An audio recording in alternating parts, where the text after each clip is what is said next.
London বৈঠকের পরে আমরা জেনেছি যে জনাব তারেক রহমান প্রধান উপদেষ্টা ডক্টর ইউনূসকে বলেছেন বিএনপি ক্ষমতায় গেলে ডক্টর ইউনূসকে তারা কাজে লাগাতে চান। ডক্টর ইউনূসকে বিএনপি কিভাবে কাজে লাগাতে পারে? মানে একটা তো আছে যে বাজারে গুজব আছে যে বিএনপির সাথে ডক্টর ইউনূসের এক ধরনের সমঝোতা হয়েছে যে বিএনপি ক্ষমতায় আসলে ডক্টর ইউনূসকে প্রেসিডেন্ট করা হবে। একটা তো ব্যাপার আছে যে ডক্টর ইউনূস চেয়েছেন যে বিএনপি যেন তাকে কোনো রকম কোনো ডিস্টার্ব না করে। একটা গুজব আছে যে ডক্টর ইউনূস চেয়েছেন যে তাদের যেন পরবর্তীকালে কোনো মামলা মোকদ্দমা বা তাদের কোনো রকম কাজের জন্য বা তিনি যেগুলি কাজ করেছেন সেই ব্যাপারে যাতে কোনো প্রশ্নের সম্মুখীন না হতে হয়। আপনার কাছে কি মনে হয় আজিজ ভাই?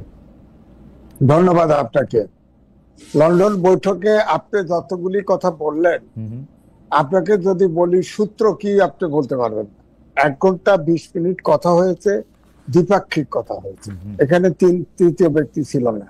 সুতরাং এটা আমরা অনুমান করতে পারি, হয়তো বিভিন্ন জনের কাছে বিভিন্ন ভাবে শুনতে পারি।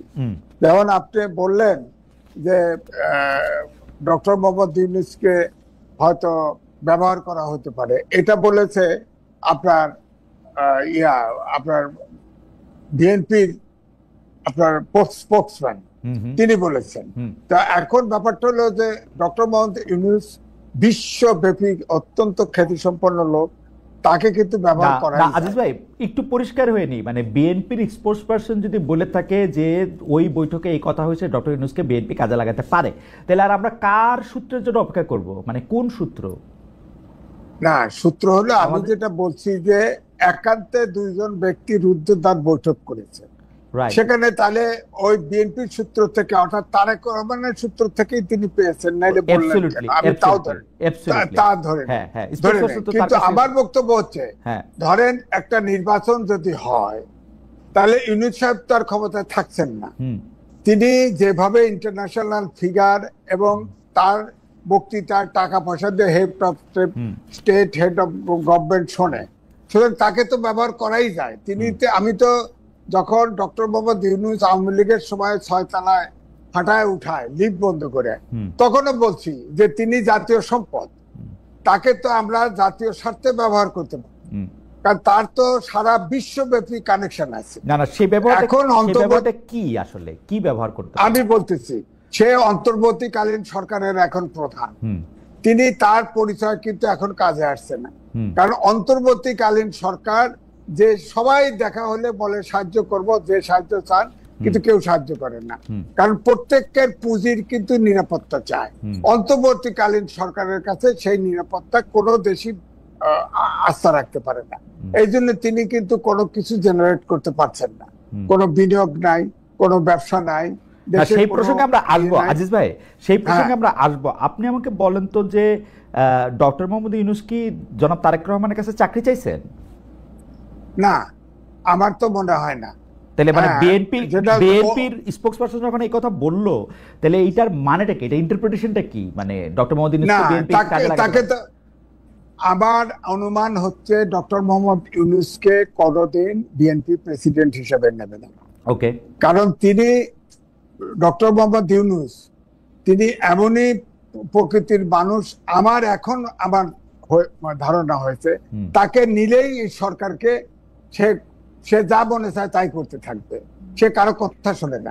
মাহমুদুর রহমান মান্না তার প্রিয় ছাত্র ছিল, সে বলেছে, ডাইরেক্টলি বলেছে, একটা টেলিভিশনে আমার সামনে বলেছে, উনি বক্তৃতা করেন, উনি বক্তৃতা শোনেন, প্রশ্ন করলে মৃদু হাসেন, কোনো উত্তর দেয় না, সবাইকে ডেকে নেয়।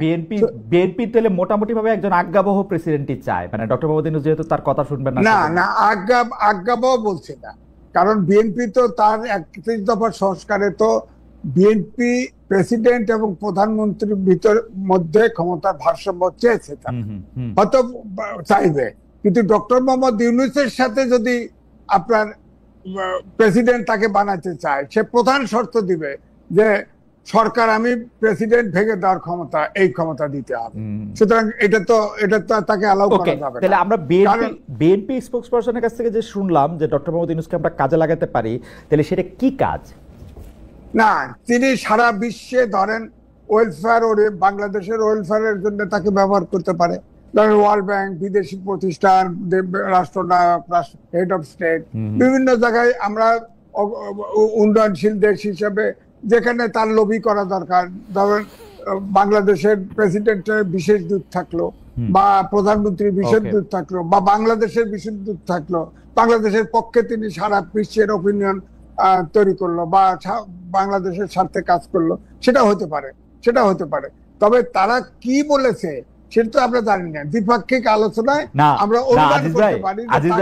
আজিজ ভাই, আমি আসলে আপনার করকমলে আসছিলাম হচ্ছে এই কারণে, অনেক আগে থেকেই আর কি, গত 15 বছরে শেখ হাসিনা যখন তার এই, আমি কি বলবো, একটা স্বৈরাচারী শাসন ব্যবস্থা কায়েম করছিলেন প্রত্যেকটা জায়গায়, যখন মানে রাষ্ট্রীয় প্রতিষ্ঠানগুলির তিনি যখন ধ্বংস করতেছিলেন, আপনি কিন্তু একটা খুবই উজ্জ্বল এবং জোরালো বুলন্দ আওয়াজ আমাদের জন্য।